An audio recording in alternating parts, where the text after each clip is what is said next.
sir. Thank you, sir. Thank you for your generous presence with us, Mr. John Spence. I introduced you briefly to our beautiful people here with us. As you know, they are all MBA students with the University of Redlands. Very talented team of individuals, and they needed a talented individual like yourself to share the insight. It's my honor to be here. Let's go ahead and tell our people who you are briefly, and then do your magic. And then after this, we'll open the floor for them for another 5 to 10 minutes. Sure. Okay, go. It's all yours. Well, let's see. After failing out of college on the first try, I graduated number 3 in the United States in my major. And at the age of 26, I was named CEO of one of the Rockefeller Foundations.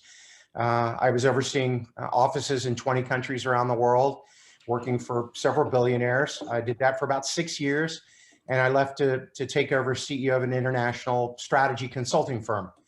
At that would be about 33, 34. Did that for another 5 or 6 years. Got to travel the world doing that. My job there was to help companies close deals of $100 million or larger. Most of the stuff we worked on was $500 million to $1 billion. And then I went independent. So for almost 30 years now, I've been an independent consultant, trainer, executive coach to companies from startups to Apple, Microsoft, Amazon, IBM. Got probably 40 of the Fortune 100 have been clients. And what I'd like to do is share with you a little bit. I'd really like to answer questions quite a while of this, but I know that we were talking about performance, or Dr. Abraham asked me to talk about performance. And I was actually giving a seminar today to 77 CEOs in Vancouver. And we were talking about what are the elements of being among the best in the world. And I think some of you, you might also know, I read about 100 to 120 business books a year, and I have every year since 1989. And this goes to that idea there.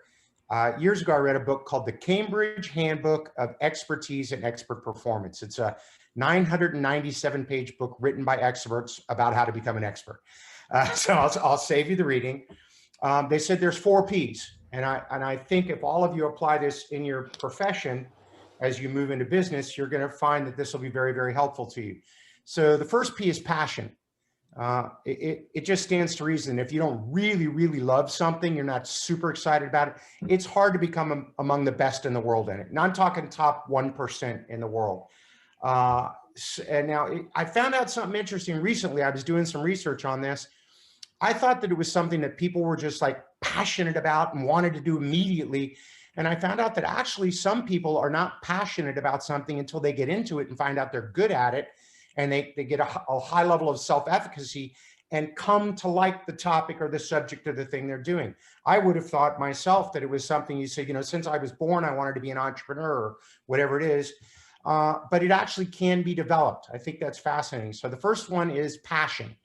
The second one is practice, but it's a special kind of practice. It's called deliberate practice. And deliberate practice means you have someone like Dr. Abraham, or you've got a mentor or a coach or an exec, whatever it might be, a colleague pushing you to get better and better each time. That every time you practice, you're practicing harder. Amateurs practice the easy stuff. They do the stuff where they feel good about themselves because they're always getting it right. I use the example, I don't ice skate, I live in Florida, but an amateur ice skater goes to the rink, puts their skates on, does a couple figure eights and goes over and talks to somebody who's their friend and never practices the rest of the time. An Olympic one has a coach, someone else filming them. And once they've got that stuff down, they don't let them do the easy stuff anymore. They're only going to do the hardest stuff. So it's a really neat word called deliberate practice. The third thing leads then to what we've seen. If any of you read Malcolm Gladwell's work, Outliers, he talks about the fact that it takes 10 years or 10,000 hours to really become an expert at something. Some people would say it's closer to 7 years than 7,000 hours, but here's the difference. Let's just use the 10 number. It's 10 years or 10,000 hours of deliberate practice, not just sitting and doing it for 10 years. There's a lot of people, and this is a cliche, I hate it, I'm about to use it. They have 1 year of experience, 10 years over. An expert has every year, every month, every week is harder and harder and harder. They're pushing themselves more. So 10 years, 10,000 hours of deliberate practice. Then the last one, here's the most important thing I can teach you on this, is the idea of pattern recognition. This is one of the 5 pillars of strategic thinking. that when you've picked something you love, you've spent 10 years deliberately practicing on it, all of a sudden you see patterns that other people don't see. This is where competitive advantage is created in an organization. This is, again, I said, one of the keys to strategic thinking is the ability, the example I always use, and I'll use basketball. It's how an amazing basketball player could do behind the back pass, no look to somebody on the other side of the court. And you just, because they see the whole court. Great athletes see the whole court. They see the whole field. Great musicians can see a piece of sheet music and hear the music in their head. A world-class chess player doesn't see a chessboard, they see a pattern, and they know the next pattern and the next pattern and the next pattern that go from there. So in business, when you have the ability to identify patterns before your competition does, that's where you create amazing market advantage. Let me now jump to something else, and then I've got two more things I want to talk about, and then I want to answer questions and use that time to sort of build on your ideas. As part of that, we'll look at strategic thinking. The foundation of strategic thinking, it's the reason you're in this course, is business acumen. It's being well-read, well-versed, well-studied. I'll give you and this is going to be painful for Dr. Abraham. The average college graduate, like you guys from an MBA class or anything else, the average college graduate reads a half a book a year for self-improvement or skills improvement to get better at communications, negotiations, leadership, sales, whatever it might be. I call it a skills-based book. The average college graduate reads a half a book a year to get better at what they do. If you were to read one book every month, every other month, 6 books a year, you're in the top 1% in the United States of America. If you're to read one book every month, 12 books a year, you're in the top 1% on the face of the earth for self-learning. All of you have already demonstrated that you're above that because you're doing this. But it's one of the things I learned when I was at the Rockefeller Foundation and I was so young is I didn't really know what I was doing. Matter of fact, I had no idea whatsoever what I was doing, but I was voraciously reading, learning, mentors, coaches, videos, everything I could get. And that didn't mean and it's like me reading 100 books a year. It doesn't mean I'm that smart. It means I have access to more information. I have more ideas coming into me because I'm bringing them in. So that bottom level is business acumen. The next part then is personal experience. This is my time working in a company, or this is the book, the classes I've been through, or these are the jobs I've had. So you combine those two things because truthfully, all of the answers are not in the books or in the YouTube video or on Google. So you have to take all the stuff you're studying, combine it with the things you already know. And for Dr. Abraham and I, that's 30 or 40 or 50 years of work. Some of you, it'll be a little bit, you got a little bit of runway left.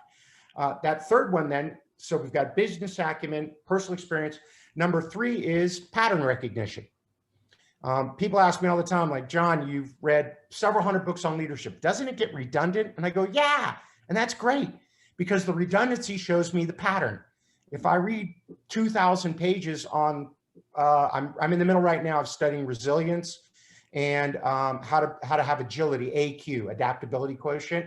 I've been reading for weeks on this, and I just boiled tonight. I boiled 600 pages down to 200, then 200 to 43. I've now got 43 down to 11 pages. Mm-hmm. Those 11 pages are my pattern of what it takes to have resilience or be an adaptable organization. I will take that and create a 30-minute talk out of almost 1,000 pages. So number 3 is pattern recognition. Number 4 then is what the French call coup d'oeil, which is strategic insight, a flash of insight.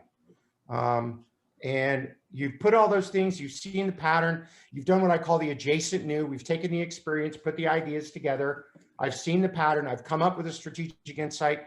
Then here's the last one, which is the single biggest problem I see at companies around the world right now is execution. All that work before that is totally useless if you can't execute effectively on it. If you were to ask me, 12 years ago, 10 years ago, what the biggest problem I saw in companies around the world, and up until the pandemic, I traveled 220 days a year worldwide.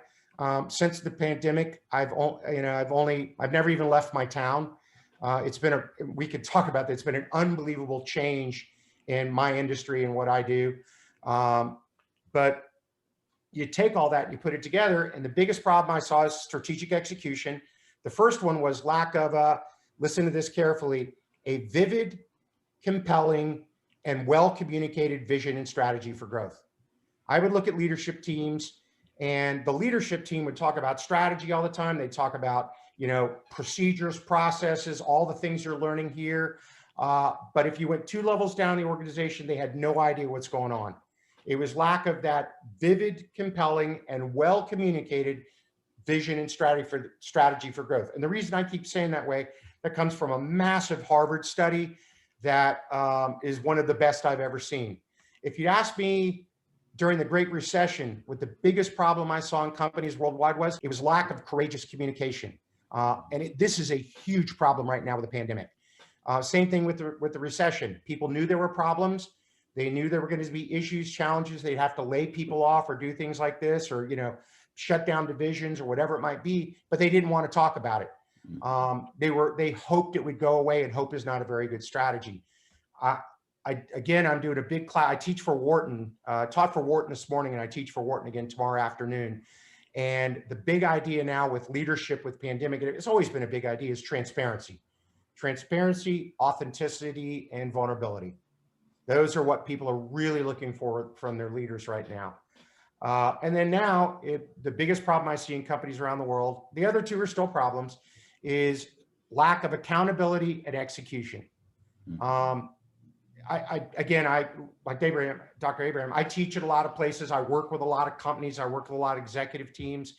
When I teach a class at a major, and by the way, when I teach classes at universities, it's usually executive level. Like Wharton, I have 120 senior executives from the financial industry.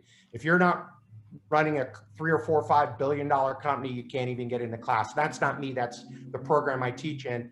Every year I get about 100 to 120 people in my class. And I will ask them, what percentage of companies that have a good plan, have a good strategy, got good people, they got a good culture, all the things that I would look at for being a successful company, what percentage of them effectively executes their strategy? It used to be 10 to 15%. Now it's down to 5%. Think of that. I mean, the money that's left on the table, the market advantage, that it's not because they don't have good ideas, it's because they can't execute on the things they have. And they really, every company has an incredibly hard time holding people accountable. So I've got 1 or 2 other ideas I want to share with you before we jump off, but I'd like to intermix this with opportunities for you guys to ask questions. I just hit performance stuff and some strategy and strategic thinking stuff. Would someone like to ask a question, or I'll let you, Dr. Abraham, run this.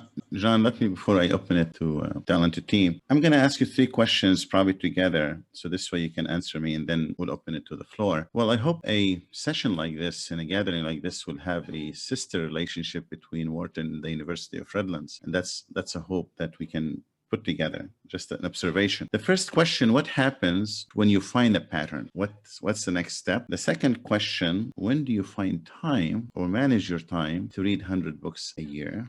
And I think those are the questions I have. Okay. Pattern, time management, and the sisterhood between Wharton and the University of Redlands. So the pattern recognition is, the way I find those is I keep synthesizing ideas. I go broader and tighter and tighter and tighter and tighter. I happen to be a visual learner, so I create PowerPoint decks for myself. And I will get it down till I can get the entire idea I have down to 1 PowerPoint slide, that I can look at it and visually picture the pattern that I've seen. And what happens is when I study and I look at companies and I talk to executives and I read books, as soon as things start to come up over and over again, I start cataloging all that and looking at it until I get it to a point where I say, I've seen the same thing over and over and over and over again. I think I've hit the wall here on what I can learn. And then I keep synthesizing it down until, for me, I can get it to a list or a framework or some sort of a formula. And that's my pattern recognition. Time management. How do I find the time to read? I realize that reading and continuous learning is a fundamental aspect of success in your life, period. So I block it. I block an hour every morning at breakfast alone, before the pandemic, I would go early and sit at a deli and order the same breakfast, healthy breakfast every morning, and read for 1 hour straight. And I would read Fortune, Forbes, Inc., Harvard Business Review, all the stuff I could possibly read. Again, when I saw something great, I would email it to myself. Then I would take it, highlight it, take the highlighting, put it in a document, and then I would collect those. And then once a month, I read all those documents and look and see how can I synthesize these ideas down. I've got a habit of taking everything and getting into a document, then getting the document shorter and shorter and shorter from 400 pages to 4 pages. The other thing is I block an hour in the evening, every evening, but I do not read business. Like the bookshelf that's behind me, you've seen my office, Dr. Abraham. I have about 3,000 books in there. I've got 11 bookcases. These are all history, spiritual, biographies. So in the evenings, I read poetry or I refuse to do any business reading in my home. And the main thing that really changed for me is I did most of my reading on airplanes when I was traveling. So now I've had to really block time. But I talked to a CEO the other day. It's a really interesting thing. He started from scratch, him and a college buddy out of college, doing an IT company. They've built it up to about $70 million a year with an easy 20% margin every year. So financially, they're doing very, very well. And he's decided to take a year or two away from the company. And the hard thing with him is he doesn't think taking time to work on himself, to go to the library. I took a year off work several years ago, and I had one day a week that I blocked. It was library day. From 7 in the morning till 7 at night, I went to the library and just walked through the aisles and picked stuff out to read, adjacent new, stuff I didn't know about. So I think people need to understand that sitting at your desk and reading, or sitting at your desk and watching a really good YouTube video or listening to an audiobook is not wasting time, and it's not doing work. It's an incredibly important part of your career, because if you're not setting an example as a lifelong learner, no one in your company will be either. You've got to set the pace of constantly learning and growing and getting better at what you do. So did I answer? Yes, you did. I gather it's commitment and discipline, and you never stop learning. Well, actually, let me throw something in there. Years ago, IBM asked me to give a speech to about 1,000 of their executives. Okay. And they asked me to give a speech on the essence of excellence. And they wanted it very short, like 15 minutes. It's nothing like you and I both know. It's easy to talk for an hour. It's really hard to condense something down to 5 or 10 minutes. And so I made a bunch of phone calls, looked at books, all the stuff I normally do, and I got it down to 3 words. Focus, discipline, and action. If you want to achieve anything great in your life, you've got to be insanely focused on your goals, your values, your vision for what you want to go. So you have to have a very, very clear focus on what you're trying to achieve. Number 2 is you have to, and you just said it, have the discipline to actually do it. To not get strayed away, not take the hour, do something else, not, go shiny red ball squirrel, which most entrepreneurs do. And then the amount of action you apply determines the amount of results you get. A little bit of focus, not quite sure what you're trying to achieve, or a little bit of discipline. I have it all written down, but I don't do it. I don't execute on it. Or a little bit of action. I really don't try that hard. The outcome is mediocrity. And we've got a great saying in our company: the minute you start accepting mediocrity in your life, you become a magnet for mediocrity in your life. So well said from you. Focus, discipline, action. Thank you for teeing that up for me. You're welcome. Thank you, John. It's well said. At 26, you were a CEO of an international company, and people at the age of 40 and 49 and 50, they aim to be as CEOs, but at 26, you left that and you pursued something you love. Tell us why you did that. And then after that, I'm going to open the floor. Why did you leave your job at 26, a CEO position? Because it wasn't fun anymore. Everything I've ever done in my life, and I'm not like happy, joy, we got candles on the cake every day. But when I wasn't motivated and excited to go to work, part of it was that my job became very political. But when I looked at my calendar, and my calendar was actually booked out for 2 years solid, I just said, this isn't fun anymore. There's no adventure, no excitement. I'm going to the same places. They were really exciting for the first 4 years. And when I went to resign, one of the billionaires on the board basically said, I'll give you a blank check to stay. And I said, sir, it's not about money. It has nothing to do with money. I'm done here. I've done all I can, and it's time I hand it off. And he looked at me. I'll never forget. His name was Francisco Paco Rangel Costalazo, one of the richest men in Mexico, owned 150 miles of coastline. He said, I knew you wouldn't accept the money. That's why I offered it. He knew your passion, you followed your passion, and then you put your purpose behind it. Let's go to the floor, everyone. Who's going to take, Maximus, I'm going to give you the first question on this. Are you ready for it? Yes, I am ready. I am absolutely ready. So with that being said, Mr. Spence, essentially your upbringings were what touted you or pushed you into an area of passion for business. What were the other driving forces that allowed for this passion to grow within you? Why did you want to pursue what you pursued and for as long as you have, essentially? Wonderful question, and it's a very, very clear answer. There's a couple things that I think are important for all of us to do. One is to clearly understand your personal core values. Again, when I teach, I taught a class today. I told you 77 CEOs from Vancouver.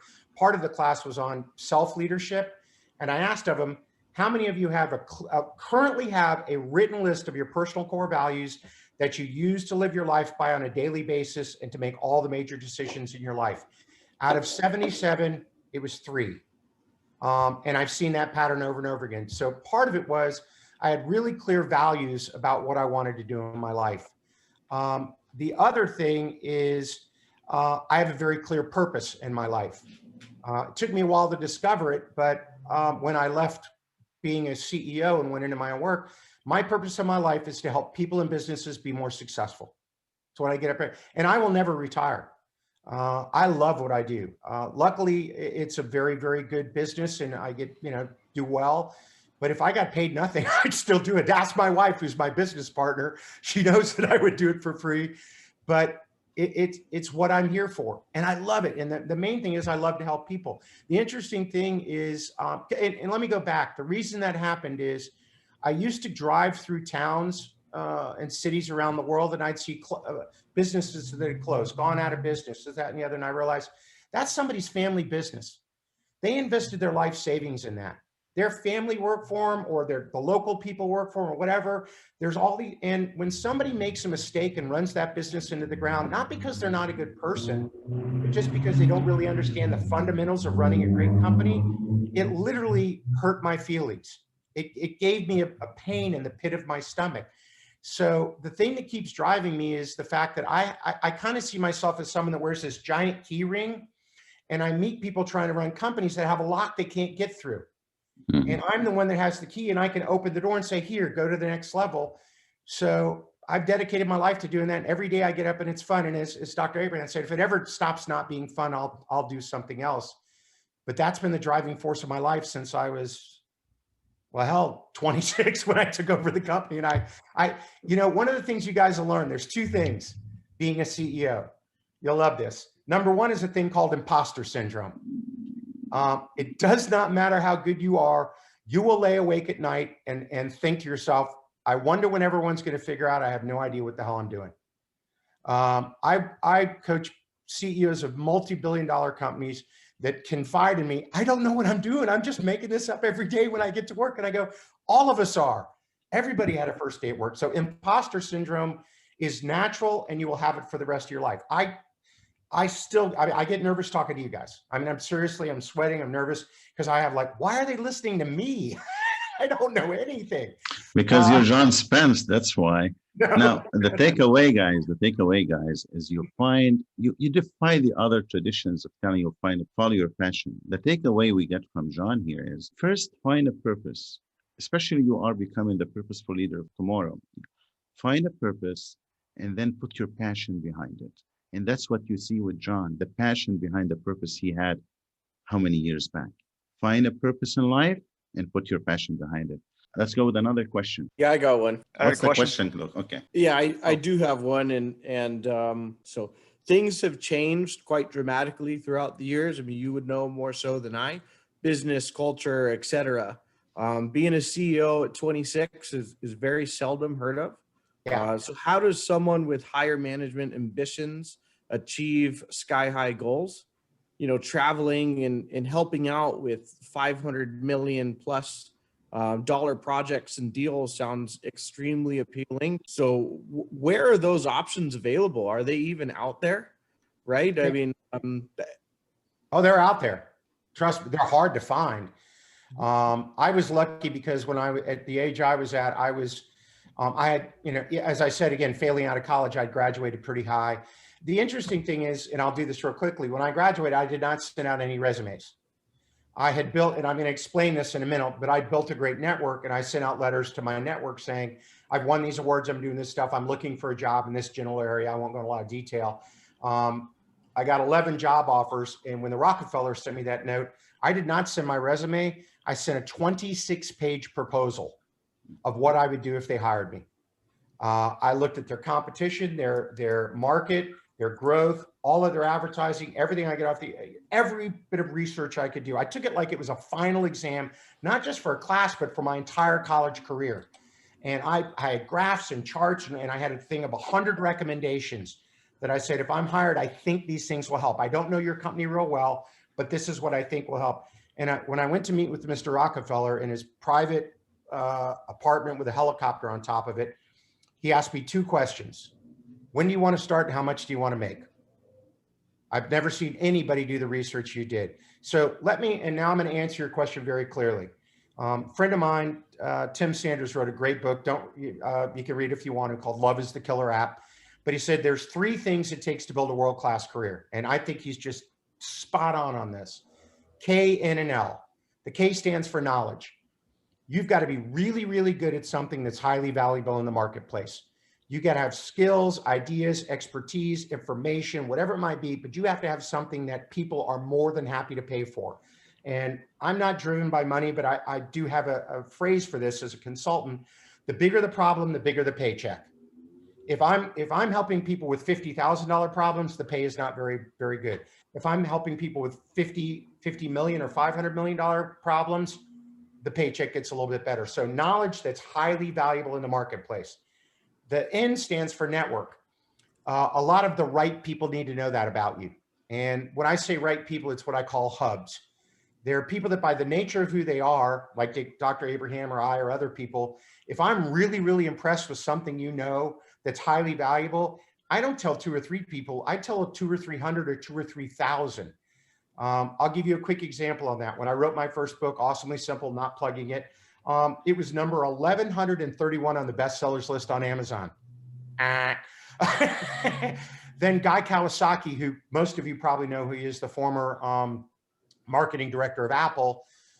I know him, but I don't know him well. He read the book without me saying it, and he put on a tweet, love this book, really good, I highly recommend it. I went from number 1137 on the bestsellers list to number 11 in one day. Because the network he has, he's exponential. He's a hub. If he's excited, so knowledge, you got to be good at something that's highly valuable. Network, a lot of the right people need to know that about you. And you're probably going to be surprised by the last one. The L is love. If you're a loving, kind, generous person who's honest, a lot of the right people know that about you. And they also know that you're very, very good at something that's highly valuable. You have any job at any company and any paycheck you want anywhere in the world. So the 3 questions you have to ask yourself every day are, what did I learn today?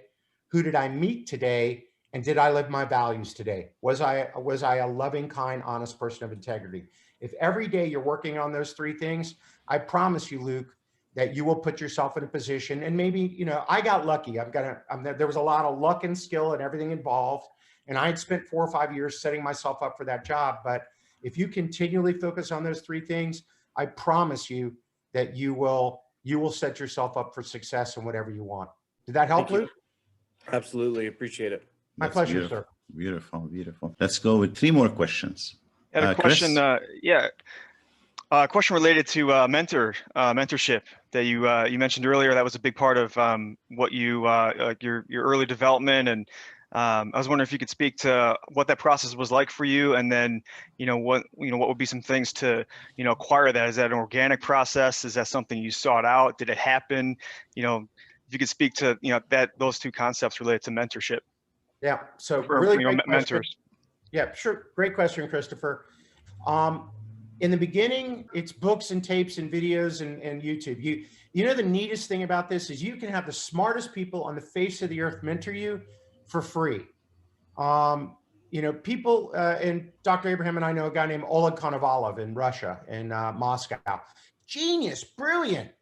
He's written 3 books. You can pick up his books and read them, and you get all the best knowledge he's created for 20 or 25 bucks. So in the beginning, for me, it was reading, studying, learning. Then number 2 is identify something that you really want to learn about, a specific area, strategy, leadership, marketing, advertising, sales, finance, whatever it might be. Then look at your local community. And the neat thing now is, when I was growing up, it was local community. For you guys now, and me too, we can connect with anybody in the world. So reach out to your network, start to create it. All you need to do is find one person, just one, and say, would you help me with this? And mentoring relationships are very specific. The mentor is going to give you something, and you as the mentee have to give them something back. You've got to do the homework. You've got to take their advice. I'll give you an example. I got very lucky when I went to the Rockefeller Foundation. Mr. Rockefeller assigned his right-hand man to me, a guy named Charlie Owen, who I owe a great deal of my career to. And here's the way Charlie mentored me. Every Monday, he would walk in my office and put a business book down on my desk. And he would say, I'll see you Friday for lunch. You're going to make a book report. And on Friday, we'd go get chili together. I live in the South, so we'd get chili, cornbread, and sweet tea at M's Home Cooking Diner. And he would grill me, just boom, boom, boom. And then after we'd talk for about an hour, he would say, what are 3 things you're going to take away from that book? And I would tell him, and he'd say, all right, you will now be held accountable for doing that in your job. You write them down. You now must do those 3 things. So he was great. He would take ideas and make me turn them into action. Then on Monday, I'd get a new book. For basically the rest of my life, I've tried to keep up with that thing of read a book or 2 a week. But the key idea here, listen carefully, is not just read it, but figure out how do you implement it and put it into action. And then like I said, you need to get one good mentor. Then after you've spent some time together, maybe 6 months or a year or 18 months, and you've learned what you can from them, the best question you ask is, who are 3 other people you can introduce me to that you think can help me in these areas? And again, you name an area you want to learn. If you've done a good job with your mentor, you've been a good mentee, you've done the work, you've taken the advice, you've taken actions, you've been there and serious, they will quickly introduce you to, they'll look at their network and expand it to you, and then take the trust that other people and the respect that other people have in them and transfer it to you and say, would you please mentor this person on my behalf? That's what I did the whole time. It was 1 or 2 mentors that went to 4 or 5 mentors that went on and on and on. There's another really important idea too called mastermind groups. And this was my study group in college. After I failed out the first time, I realized that I was hanging around people that had a 0.9 GPA, a 1, a 1.2. I had a 1.6, had the highest GPA of my crowd.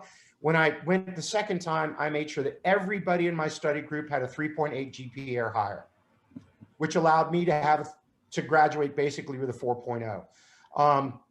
As soon as I got out of college, I started a study group called a masterminds group of CEOs under the age of 30. When I was 31, I started one under the age of 40. I don't mess with age anymore, but I have 18 CEOs in my town where I live. And we used to come to my house every 45 days or 2 months. We pick a book, we do homework assignments. One of them does a presentation. We have in guest speakers. So even today at 56 years old, I still have a study group, and we mentor each other as peers, and we introduce each other. So it's a slow process from one to many, but the key on all this is you have to do the work. The biggest thing that upsets, I was going to say pisses off, senior executives or mentors is when we give advice and give you help and you don't do anything with it, or you don't do the homework, you don't show. I've mentored people who showed up without a notepad for a breakfast meeting. I just say, this is great, let me buy your breakfast. This is the last time I'll mentor you. I'll talk to you still when I see you around town, but we're done. You don't bring a notepad, you're telling me you don't think that anything— John, why is that? What does it do to your behavior? Motivate your behaviors, or does it demotivate your behavior? My behavior or theirs? Your behavior as a mentor. When you don't see an interest, because the commitment is important in the mentorship relationship. Yeah. Right? Well, it's interesting. Over the years, I've put up a bar. If someone asks me to mentor them, I do a lot of executive coaching, which people pay for. But if someone asks me to mentor them, I ask them, what topic do you want to learn about? And let's just say they say leadership. I assign them 3 of the hardest books I've ever read on leadership. I'll do the Leadership Challenge by Khoureis and Posner. I might do the 6 Pillars of Servant Leadership by Greenleaf, but I give them 3 really hard books. And I say, when you finish these books, you will write a book report on each. Then we will block 1 hour for you to give me a verbal book report, and I will ask you questions. If you can make it through all that, I will accept you as a mentee. Almost no one makes that hurdle. And I'm not being mean. It's just they aren't willing to pay the price. If they're not willing to pay the price to do that, I'm not willing to give, the most precious resource you have in the world is time. I'm not willing to give that up to somebody who isn't going to do the work and isn't going to apply the work. Commitment is the key. I think you should add another book, Leaderology. Oh yes, by Dr. Actually, I should have said that, but I don't know if I've told you. I've read several thousand books. As far as leadership books, his would be in the top 5, but it is not an easy read. He, Peter Drucker, both you and I know, is the father of modern management. I think some of the stuff Oleg says is on the level or the platform of Peter Drucker. Very true. It's Manifesto of Leadership. I'm going to allow 2 more questions, and then we were going to thank John for his precious time. Who's going to take this one? I have a couple of questions, if I may. 1 question. What would be your top 5 reads for, management students as in administrative and corporate roles? How do we kind of move in that direction? Second question, I'll have to talk to Dr. Abraham, and he and I can come up with a list together. That's, out of hundreds and hundreds and hundreds of books, that would be hard to, whenever someone asks me to recommend a book, I give me one specific topic, and I'll give you the 5 or 6 in there. So he and I can work together to give you guys a list. I just created a list for one of my clients of very short but powerful books, not 300 pages, 400 pages, but 100 pages, small format, that are well written, easy read, right, but are powerful. I can send the list to him too. So your first question about how do you decide what books to read? Here's an interesting thing. I have a rule. If I get 50 pages into a book and I haven't underlined anything, I put it down and just walk away from it. I refuse to waste my time on, and if an author can't teach me something in the first 50 or 60 pages of their book, I'm not giving them another 200 or 300 pages to prove it. Number 2 is, I read for a different reason than most people read. I still read, I've been reading Khalil Gibran poetry in the evenings. My favorite author, I read one poem for an hour last night over and over again. But when I read a business book, I'm reading for things that I can apply. I'm not reading it for theory or I'm reading for things I can teach or apply. So I've got a very clear reason. And when I read books, I underline them. I've got special code. A £sign is numbers to remember. A Q with a line through it is quote. So I can go back, and what I'll do is I'll read all the way through a book. I do this on Kindle too. I'll underline all the way through. Then I go back and read the underlining. Then I make notes off what I learned. Then I use that for another document to learn from. So the idea there is when I read a really good book and an author recommends another book in their book, I will go read that book. If an author I really respect recommends a book, I'll go try that book out. Number 2 is whenever I have a mentor, I meet somebody I really look up to or respect, like Dr. Abraham just said, Leaderology. I always ask them, what's a book you recommend? What's a book you've read that that's really changed the way you think or you look? And then I figure if somebody I really respect and admire who's bright and talented recommends a book strongly, probably a book I need to read. And then I, of course, look for New York Times bestsellers and stuff. And there's certain authors that no matter what they write, I'm going to read it. Unfortunately, most authors only have about 3 books in them. And book number 4, 5, and 6 is typically not that great unless they switch subjects. But that's sort of my way of looking at things. Very helpful. Aditi, thank you for your question. Chris, also thank you for your question. Leslie, go ahead, Leslie, make it brief. Hi, thank you so much for speaking, being our speaker today. My question to you is, before you became who you are now, did it start off to you as a dream? And then it just like, is this what you envisioned for yourself when you started off in the beginning? Great question. So 2 things. One is I didn't know specifically what I would do, but here was my goal. I wanted to get paid to do what I would do on vacation. So, my goal was, how do I get paid to do stuff that's really, really fun? When I was in college, my dream was to travel around the world, go fishing, play golf, and drink rum drinks on the beach. And luckily, part of the Rockefeller Foundation I ran did scientific research on billfish species. So my job was to go to marlin fishing tournaments around the world, play golf, drink rum drinks, and do a TV show. So a big driver of me is, how can I find something that I love to do that I can get paid to do? That's always been a driver. The second part of your question, or the second answer to your question, which is excellence, is yeah, I had a dream of what I wanted to do. When I was in high school and college, I didn't know specifically, but I said, I want to travel all over the world. I want to do important things. I want to leave a legacy. I want to make sure that there's something left behind after I leave. When I failed out of the University of Miami, I went and tried to apply at the University of Florida in Gainesville, Florida, where I live now. And I will never, ever forget this. This was the turning point in my life as far as education goes. I brought my transcripts to the registrar's office at the University of Florida, and the woman literally laughed at me. She said, she looked up and she goes, we don't take people like you. And I walked out of the registrar's office, down the stairs, sat on the street and started to cry. And I said, this isn't the dream I had for my life. Right now, about the best I'm going to do is saying, would you like fries with that today? And that wasn't my career aspirations. So that was the thing that drove me, and I realized my mom couldn't fix it. My dad couldn't fix it. My friends couldn't fix it. The only one in the world that would get me back on track and fix my life was me. It was my responsibility, my accountability. So I had that dream of not necessarily running companies, but having a job that was sort of my dream job of going everywhere and doing cool things, which led at a very early age, frankly, too early, for me to take over running a company. I mean, I graduated at 24, and 2.5 years later, I was running the company. Thank you, John. Thank you. Thank you, Leslie, as well. The last question before we thank John for his time. Margaret, I saw you, Margaret. I saw you doing the hand. Yeah, Margaret, go ahead. I wanted to see if there was anyone else. So I do have a quick question. I appreciate everything you've shared. Amazing, amazing insight. Right now with the pandemic, it's changed, like you're saying, your career.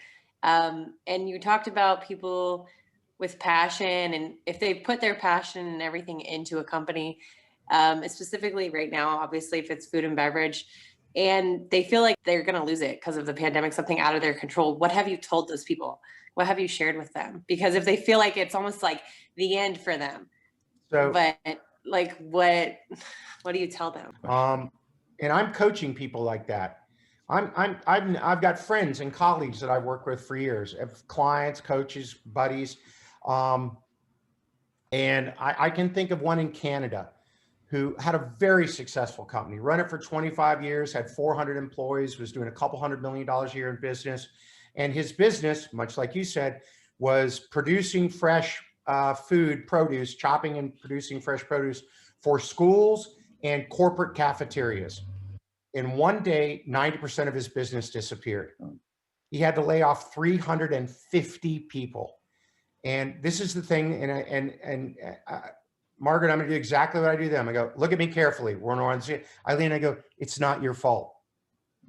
You had a great company. It had a great culture. You worked hard. You made a lot of money. You did everything right. And it's all been taken away from you. And it is not your fault. But you've got to stay focused. You might have to pivot and change your what you do, or go to a new market, or adjust things. But I'm just going to be frank. Some industries are not coming back for 2 years. I mean, I'm really lucky. When COVID hit, 80% of my business walked away in 2 days, just gone.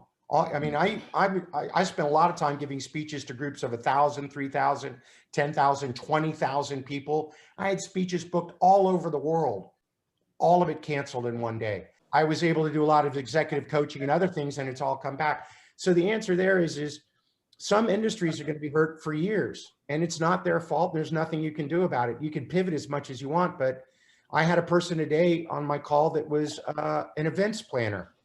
You know, major events at hotels around the world with 2,000, 3,000, 4,000 people at them. That's just not coming back for 2 years. It's a really crappy answer I gave you, but I'll end on this, or one or two things, Dr. Abraham.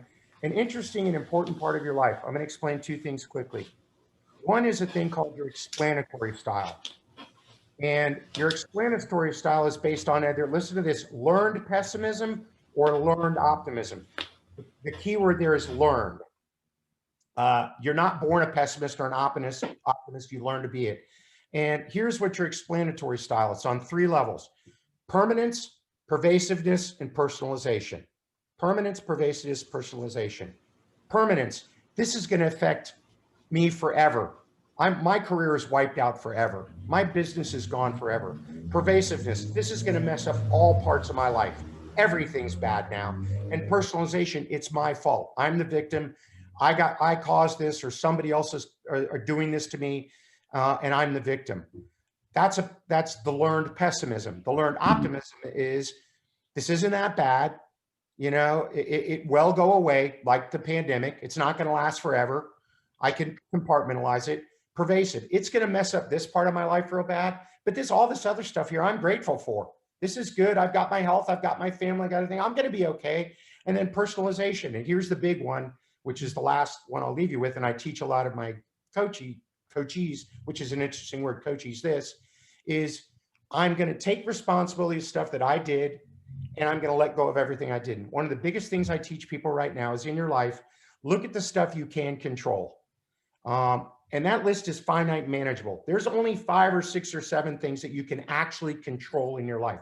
There's other things you can have an impact or an influence on, but you cannot control them. So look at the stuff you can control and focus like crazy on that. Look at this other list of stuff you cannot control. And that list is really long. The pandemic, economic stuff, political stuff, social unrest, which, by the way, the thing at the very top of that other list is other people. And if you try any of your energy effort to try to control other people, it will only hurt your feelings and make you sad and be bad. So a big thing that successful people do, successful entrepreneurs, they look at the stuff they can't control. They take massive control of that. They look at all the stuff they can't control, and you totally let go of it. And every time that comes back up in your mind, you just take it and you focus back on stuff I can control, impact, or influence.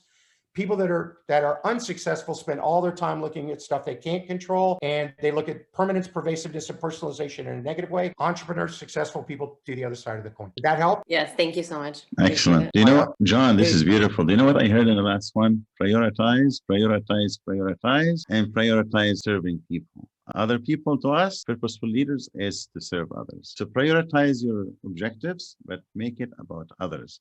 Make it about serving others. John, everyone, let's give him a big hand. John, thank you so much. Thank you for your generous time. Thank you so much. Have a pleasant one. Thank you again, John. Thank you very much for speaking. Thank you. Bye, you guys. Bye-bye, John. Thank you so much.